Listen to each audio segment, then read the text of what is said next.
વિસાવદર મહાનગરપાલિકામાં પેશકદમીથી રહેતા લોકોને પોતાનું ઘર મળે તે માટે તંત્ર સર્વેની કામગીરી શરૂ કરાઈ છે। પ્રધાનમંત્રી આવાસ યોજના શહેરી અંતર્ગત લાભાર્થીઓને મકાનો મળે તેમ માટે ફોર્મ વિતરણ, નોંધણી સહિતની કામગીરી પૂરજોશમાં ચાલી રહી છે। શહેરના મફતિયાપરા, ઘાસ ગોડાઉન, કડિયા પ્લોટ સહિત અનેક વિસ્તારોમાં ગેરકાયદેસર દબાણો કરી હજારોની સંખ્યામાં મકાનોમાં બાંધવામાં આવ્યા હતા, જેના કારણે ચોમાસામાં પાણી ભરાઈ રહેવાની સ્થિતિ સર્જાતા આ વિસ્તારોમાં પાણીમાં ગરકાવ થઈ જતા હતા। આ સ્થિતિને ધ્યાને રાખીને ખાડી કાંઠામાં રહેતા લોકોને પોતાનું ઘર મળે તે માટે તંત્રએ કવાયત શરૂ કરી છે। અત્યાર સુધીમાં 6000થી વધુ મકાનોનો સર્વે કરી યાદી તૈયાર કરવામાં આવી છે। બાદમાં ડ્રો મારફતે આવાસોની ફાળવણી કરવામાં આવશે। લાભાર્થીઓ છે એમને પોતાના મકાનનો લાભ મળે તે માટે સરકારશ્રીની સૂચનાથી આપણે એજન્સી દ્વારા એના સર્વેની કામગીરી ચાલુ કરવામાં આવેલી છે। આવા અંદાજે 6500થી વધુ ઘરોનો સર્વે કરવામાં આવેલો છે। શ્રીનગર ખાતે આવેલા શંખેશ્વર કોમ્પ્લેક્સના રહીશોએ નવી પહેલ કરી। પ્રધાનમંત્રી મોદીએ શરૂ કરેલ અભિયાન એક પેડ માં કે નામ અંતર્ગત વૃક્ષારોપણ કર્યું। સોસાયટીના રહીશોએ મળીને 200 મીટરના રોડ પર વૃક્ષોનું વાવેતર કર્યું। સોસાયટીમાં જાંબુ, લીમડો, પીપળો સહિતના અલગ અલગ પ્રકારના 101 વૃક્ષોનું વાવેતર કરવામાં આવ્યું। સોસાયટીમાં રહેતા 800 પરિવારના 250 સભ્યોએ મળી વૃક્ષારોપણની સાથે રોડની સફાઈ પણ કરી। संपूर्ण પોતાની જવાબદારી નિમિત્તે 101 ઝાડનું વાવેતર કર્યું છે। એ ઝાડ એટલે કે અમારી માટે એક માં કહેવાય છે। એક માતા કે નામ पे એક પેડનું આયોજન કર્યું છે। મોદી સાહેબે 2024ની અંદર આ મન કી બાતમાં કાર્યક્રમમાં કહેવામાં આવેલું હતું કે એક વૃક્ષ લગાવો और एक माँ को उछेरो। એવી રીતે આજે અમે 101 માને ઉછેરવામાં આવ્યું છે। ચૂંટણીના ગરમાવા વચ્ચે આપ કોંગ્રેસ આમને સામને। કેજરીવાલના કોંગ્રેસ પર પ્રહાર બાદ મેવાણીનો પલટવાર। કોંગ્રેસ ભાજપની નોકરી કરે છે। કેજરીવાલનું નિવેદન, કોંગ્રેસ દગાખોર અને ભાજપના આદેશો પર ચાલે છે। કેજરીવાલ બકવાસ કરે છે। જિગ્નેશ મેવાણીએ પલટવાર કર્યો। આપના સાથે મેવાણીએ કોંગ્રેસ પર મેવાણીએ ટોણો માર્યો છે। 4 ફૂટેલી કારતૂસોના કારણે આખી કોંગ્રેસ બદનામ ન થવી જોઈએ। તમે 4 દિવસ આવીને કેમ્પેન કરીને જતા રહેશો। કોંગ્રેસની કારતૂસોને બહાર કાઢીને મૂકો એટલે વાત પતે। ये कांग्रेस गुजरात के लोगों के लिए काम नहीं करती, ये बीजेपी के लिए काम करती है। बीजेपी की चाकरी करती है, ये बीजेपी की नौकरी करती है। कांग्रेस करती है कि नहीं करती है? बीजेपी की जेब में बैठी है, बीजेपी की गोद में बैठी है कांग्रेस। અરવિંદ કેજરીવાલે ગઈકાલે કહ્યું કે ગુજરાત કોંગ્રેસ એ ગુજરાતની જનતાની ભાજપની સર્વિસમાં છે। આ બકવાસ છે ને નોનસેન્સ છે। 4 ફૂટેલી કારતૂસોના કારણે આખી ગુજરાત કોંગ્રેસ બદનામ ના થવી જોઈએ। તમે તો 4 દિવસ માટે આવીને કેમ્પેન કરીને જતા રહેશો।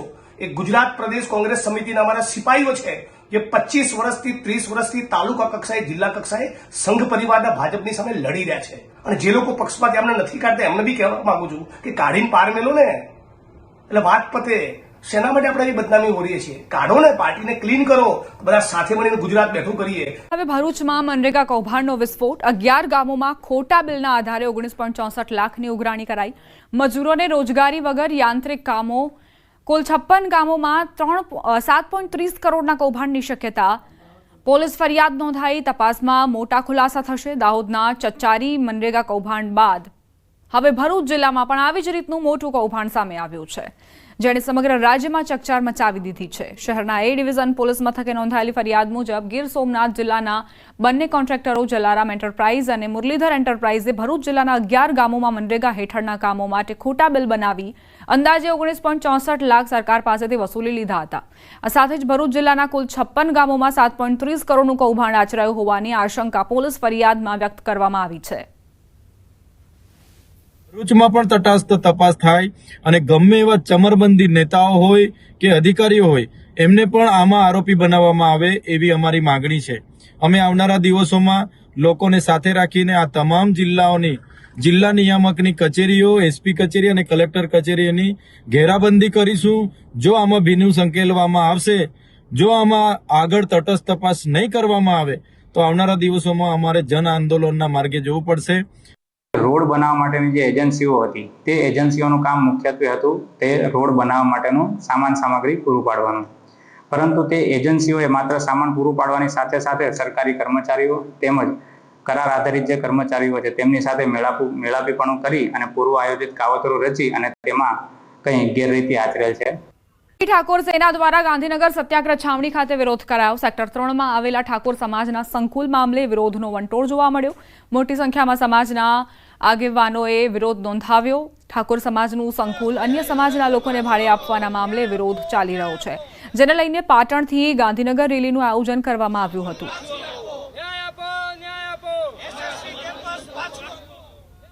એ લોકોનું કેવું એવું છે કે અમારે ટ્રસ્ટીઓને વાત કરવી પડશે, અમારે પેલા ટ્રસ્ટીઓને વાત કરવી. હકીકતમાં કોઈ ટ્રસ્ટીઓ ફોન ઉપાડતા નથી, એનું કેવું એવું છે.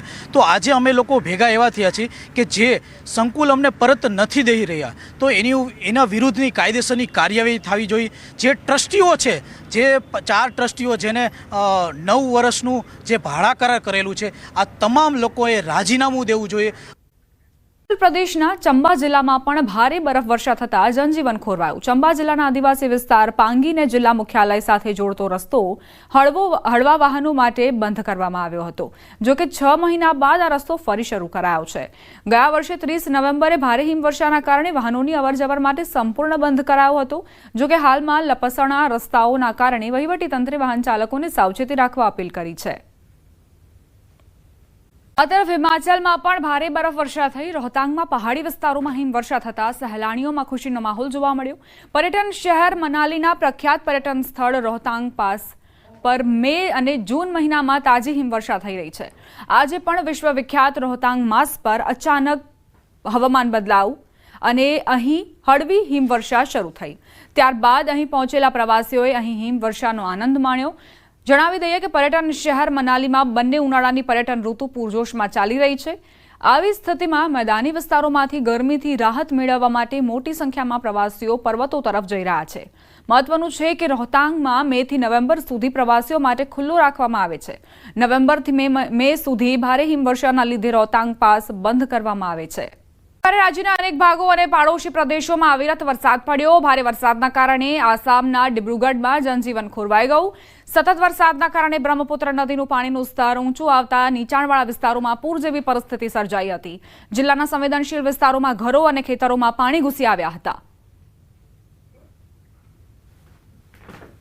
नदी ने डेंजर लेवल क्रॉस कर दिया है. अभी जितने भी मेरा 5 किलोमीटर का वॉक होता है, जितने भी डाइक के इस तरफ घर हैं, सब घर में पानी आ गया है. सबने अपने जीवन जंती है डाइक पर लगा दिए हैं, सबने गाड़ी अपनी डाइक पर लगा दी है. तो यह समय उनके लिए बहुत दुविधापूर्ण होता है, कहाँ खाना बनाए, कहाँ रहें, कहाँ सोए. लेकिन सरकार है इसका ध्यान लेगी, कुछ कोई व्यवस्था करेगी उनके लिए. कल जो सिचुएशन थी आज से उससे बहुत ज़्यादा पानी डेंजर लेवल के ऊपर आ रहा है.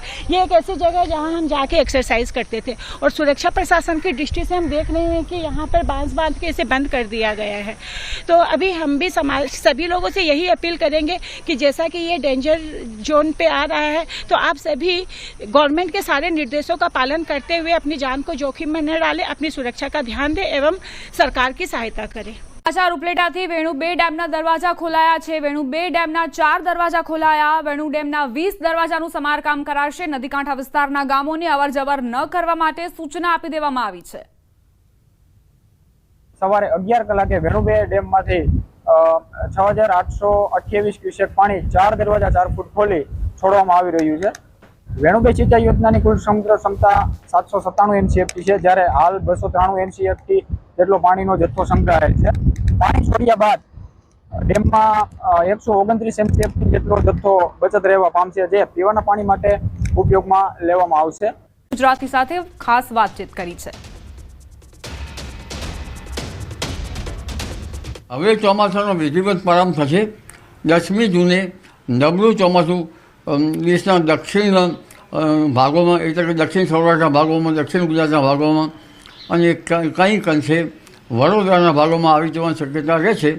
પરંતુ તારીખ 8, 9 ને 10માં લગભગ મુંબઈ મહારાષ્ટ્રમાં વરસાદ થવાની શક્યતા રહેશે અને ધીરે ધીરે મુંબઈ મહારાષ્ટ્રમાંથી વરસાદ થતાં 10, 11, 12માં પણ મુંબઈ મહારાષ્ટ્રમાં થોડોક વધુ વરસાદ થશે અને 12થી 15, 16માં ગુજરાતમાં વરસાદ થવાની શક્યતા રહેશે. એટલે 12થી 15માં દક્ષિણ સૌરાષ્ટ્રના ભાગમાં કેટલાક ભાગમાં ભારે વરસાદ થવાની શક્યતા રહેશે. ભારે વરસાદ ઝાપટા પડવાની શક્યતા રહેશે. દક્ષિણ ગુજરાતના ભાગમાં ભારે વરસાદ થવાની શક્યતા રહેશે વડોદરાના કેટલાક ભાગમાં ભારે વરસાદ ઝાપટા પડવાની શક્યતા રહે છે. જો અત્યારે મૃગશિર નક્ષત્રમાં વાવણી કરવામાં આવે તો સેજાપાડામાંથી જે કોસેટા જે છે એમાંથી લગભગ ફૂંદા બહાર આવતા હોય છે, જે પાકને ખાઈ જાય. ખપેડી જેવા જીવજંતુ પડતા હોય છે, એટલે મૃગશિર નક્ષત્રમાં જીવજંતુઓની શક્યતા વધારે રહેતા લગભગ માત્ર પાંદડા જ રહે અને પાંદડા ખાઈ જઈને ડાળખું રહે એવું બનવાની શક્યતા રહેતી હોય છે. એટલે વાવણી તો કરવી હોય તો કરી શકાય, પણ પાક જે છે એ કુદરતના આધીન જીવજંતુના આધીન કેવો થાય છે તે જોવું રહ્યું. પણ 21 જૂન બાદ જે વરસાદ થાય છે આદ્રામાં તેનો ઉગાવો પાકનો સારો થતો હોય છે. દિવસ સામાન્ય વરસાદની આગાહી કરાઈ છે. આજે સૌરાષ્ટ્રના વિસ્તારોમાં સામાન્ય વરસાદ પડી શકે છે. બોટાદ, અમરેલી, ભાવનગર, મહેસાણા, ગાંધીનગર, સાબરકાંઠા, અરવલ્લી, દાહોદ, નર્મદા, સુરત, તાપી, નવસારીમાં આગાહી કરાઈ છે. હાલમાં રાજ્યમાં કોઈ સિસ્ટમ સક્રિય નહીં. જોકે 3 થી 4 દિવસ બાદ અમદાવાદમાં હળવા વરસાદની આગાહી કરાઈ છે. સૌરાષ્ટ્રના વિસ્તારોમાં વરસાદની આગાહી કરવામાં આવી છે, જેમાં બોટાદ, અમરેલી, ભાવનગર અને મહેસાણા માટે આગાહી કરવામાં આવી છે. આ સિવાય ગાંધીનગર, સાબરકાંઠા, અરવલ્લી અને દાહોદમાં પણ વરસાદ સંભવ જોવા મળી રહ્યો છે. રાજ્યમાં હાલ કોઈ સિસ્ટમ સક્રિય નથી. જોકે 3 થી 4 દિવસ બાદ અમદાવાદમાં હળવા વરસાદની આગાહી કરાઈ છે. આખરે કયા કયા જિલ્લાઓને વરસાદ ગમરોડી શકે છે, સામાન્ય વરસાદ પડી શકે છે, તેમાં બોટાદ, અમરેલી, ભાવનગરનો સમાવેશ. क्योंकि मॉइस्चर है तो अगले 7 दिन तक छुटपुट बारिश होती रहेगी, खास करके साउथ गुजरात रीजन में और थोड़ा सा पार्ट नॉर्थ गुजरात रीजन का, और सौराष्ट्र कच्छ में जैसे अमरेली है, भावनगर है, इन डिस्ट्रिक्ट्स में. और बाकी जो टेम्परेचर्स क्या है उसमें अगले 7 दिन में कोई विशेष बदलाव होने की संभावना नहीं है.